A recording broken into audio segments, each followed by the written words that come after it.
All right, joining us in the studio, man, we've got a real man now here, finally in the studio. Finally. Manly man. We've got Jay Gruen. He is a homesteader and the host of Unplugged Nation. He's also going to be at the Northeast Outdoor Sports Show on May 20th and 21st. Good morning, Jay. Good morning, guys. How are you? Thanks for having me out. Well, we're doing good. I'm fascinated with this whole homesteading thing because there's nothing more foreign from my life than your life. So, explain, what is homesteading? What do you do? Well, honestly, in the old days, they used to just call it life. You'd have a couple chickens, you'd have, maybe a dairy cow, you'd grow some vegetables, and that was just life. Now, there's a resurgence where it's a lot of folks want to develop that connection to their food, and that's how I got involved with homesteading. We have a disconnect to where our food comes from. We've really turned farming upside down, and we've gotten away from the real natural kind of the cohesive relationship with where our food comes from. Well, I know where my food comes. It comes from Stop and Shop. Yeah, it's right down the road. It comes from the supermarket. It's amazing. When I talk to kids at schools and stuff, I'll show them an apple from the supermarket, and I'll show them an apple from the orchard, and which apple do you want to eat? And of course, the kids are going to identify to the shiny red, perfect apple that's waxy and glossy, and that's the wrong apple, man. Come on. And what's also it's kind of coinciding now. This homesteading thing is getting real popular. People are getting backyard. There's chicken coops on the rooftops of Brooklyn now. It's great, and people are being more responsible with how they eat, and they're being more responsible with nature. And then now small farming, there's a resurgence. It's beautiful to see this like locavore mentality and the farm to table mentality that's going on out there. Yeah, it's interesting you mentioned about the apple because we'll grow like tomatoes in our backyard. Mm-hmm.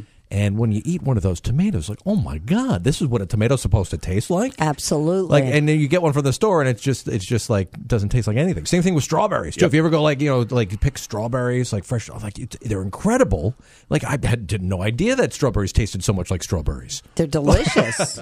Well, it's interesting too because the reason I'm going to be talking at the Northeast Outdoor Show is because I also hunt and I fish, and we see where our beef comes from, and we look at how the chickens are factory farmed, and it's horrifying. And that connection is a step further when you go out and you are hunting deer or turkey or fishing for striper and putting meat in the freezer. So now homesteading though, that's more than just having a garden in your backyard and raising your own stuff. Like farmers do that. Like you're self-sufficient with like lots of different things too, right? Or no? Am I? Well, yeah. I mean, it depends on how far you want to go into it. Some people hear the term off-grid and they expect you to live in an abandoned school bus surrounded by landmines.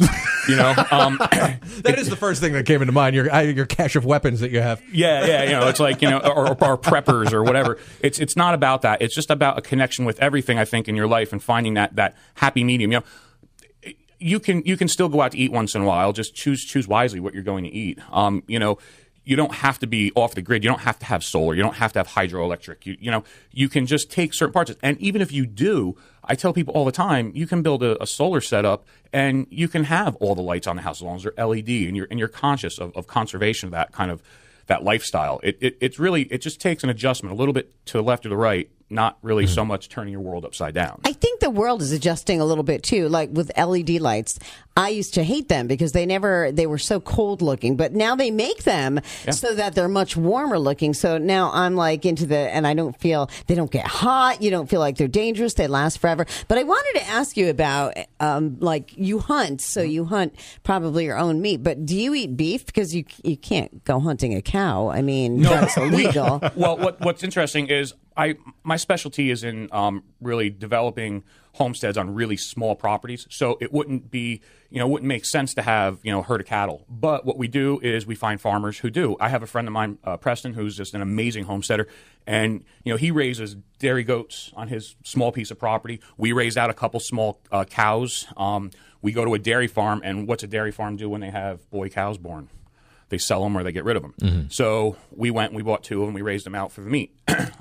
I will only eat locally raised grass-fed beef. Yeah, that's my thing when I'm going to eat beef. You mentioned that quite a few times. I do mention that a lot, but I just feel like it's safer. It's better for our community. It's, locally, where it came from. There's a lot of things that, and it's delicious. You can taste the difference. What a lot of folks do is they'll go in, like 3 families or 2 families will split a cow, and then you'll go to a local farmer, and the local farmer can, raise that cow however you want it raised, grass-fed, or he could finish it with grains or however. We choose not to do that because you don't know what kind of genetically modified stuff is going on with your grains anymore. So we just grass-feed it, we raise it organically, and then we butcher our own, but we also, in the past, had a farmer raise one out, and we had 2 or 3 families all buy in on it, and it came all beautifully wrapped and pre-butchered, and that's kind of nice. So what about like a guy like me? Like I've got a job, I got a family, I got a house in a suburb, area. Like, are there like little things that I can do to become more of a homesteader? There's no way I'm going off the grid and raising cows in my yard. But no, I started out in 15 minutes in the shadow of Manhattan. That's where I first started growing food, and it's just about being innovative and being creative with your space. On the back of someone's south-facing shed, they might hang a kayak or one of their canoes or a ladder. I'll put gutters on that thing, and I'll grow all my lettuce in gutters on the back of a shed, and now the groundhogs and rabbits can't get at your greens that you're growing, and you're utilizing vertical space that was once not utilized, effectively.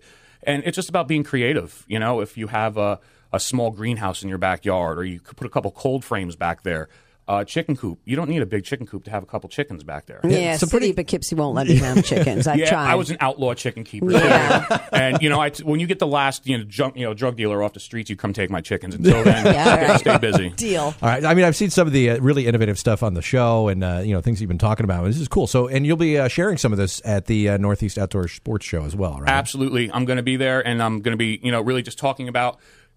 It's going to be I'm going to talk to people about that connection with their food and getting out there and the importance of hunting and fishing and foraging and doing stuff that outdoors people do to bring it into the homestead lifestyle. But also I'm going to be answering questions. Anybody who just wants to talk about generally kind of homestead topics or living off grid, I'm going to be around to just answer those questions. All right. So the show Unplugged Nation coming back in September this fall, right? So we'll see more episodes of that, which is very cool. Yeah, that's correct. It's funny because folks see on television, you get a following. We aired 3 episodes, and they decided to put the show on hiatus and put it back on in September because they had some other shows on that slot. And it's a pretty successful show on the channel. Not a lot of folks get that channel. It's FYI.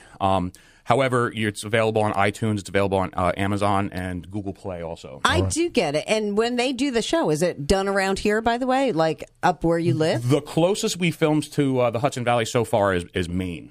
Yeah, we've done Hawaii a couple times. We've done Oregon.